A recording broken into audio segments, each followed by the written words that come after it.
Idol, unti-unti mo pong sinisira ang inyong kidney nang hindi mo po alam. Idol, wala ka na po bang ginawa kundi uminom ng uminom at lumaklak ng pain reliever? Ikaw po ba, Idol, ay may gout, ay may masakit na ulo, kung ikaw po ay may masakit ng ngipin, kung ikaw po ay may masakit na mga kasukasuan, at lalong-lalo na ang rayuma. Ito po ba ay namamagana yung mga favorite spot po ng inyong gout?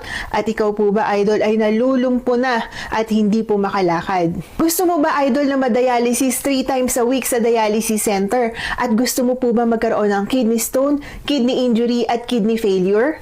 Magandang buhay! Ako po si Ate Nix na handang maghatid ng impormasyon para po sa ating kalusugan. Paalala lang, ang hanggang maaga ay itigil mo na po ang kakainom po niyan. Meron po tayong tinatawag na NSAIDs o yung non-steroidal anti-inflammatory drugs.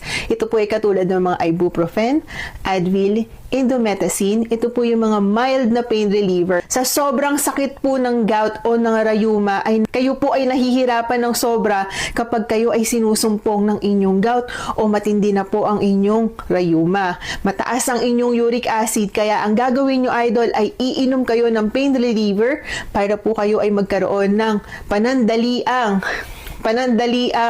sakit to, Idol, hindi to bembang.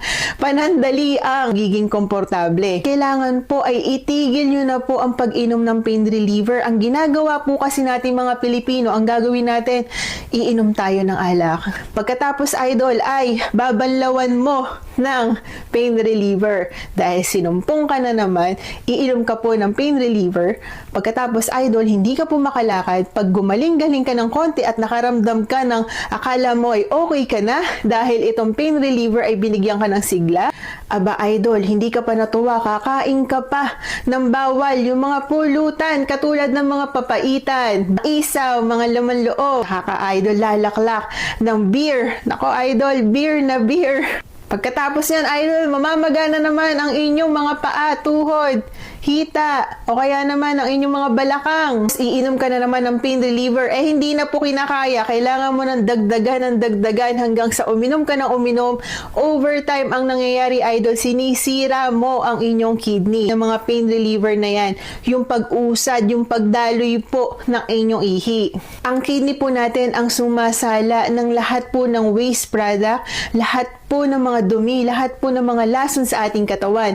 Katulad na lang din ng ating uric acid. Dadaluyan yan mismo sa inyong daluyan ng inyong ihi na may tusok-tusok hanggang sa magfo-form po yan ng kidney stone. Ari po kayo magkaroon ng kidney injury, kidney failure hanggang sa kayo ay dadalhin na sa dialysis center at hindi nyo na po kayang ilabas yung ihi po ninyo. Doon na po kayo maaaring magkaroon ng pamamaga, maaari na po kayo magkaroon doon ng pagsusuka, hindi nyo na po mapaliwanag ang inyong nararamdaman at maaari po ito mauwi, Idol, sa pagkamatay. Kapag hindi po kayo tumigil ng kakainom ng pain reliever. Hanggat maaga, Idol, ay iwasan na po natin at siguraduhin po ninyo magpakonsulta po kayo sa doktor. Make sure po ninyo kung ano po yung na dapat po ninyong inumin at wag po kayong mag-self-medication. Kailangan po may supervision ng inyong doktor dahil alam po niya kung ano ang nakakabuti para po sa inyo. Alam niyo po ba, Idol, ang pag-inom po ng colchicine, febuxostat, tsaka po ng allopurinol, ito po ay kidney friendly. Kaya lang, Idol, over time, kailangan po pabain natin ng ating uric acid para hindi naman po habang buhay ay umiinom po kayo niyan. Kailangan alagaan pa rin po natin ang ating kidney. Umiwas po kayo sa pag-inom ng alak at umiwas po kayo sa pagkain na matataas ang purines para hindi po nahihirapan ng ating kidney.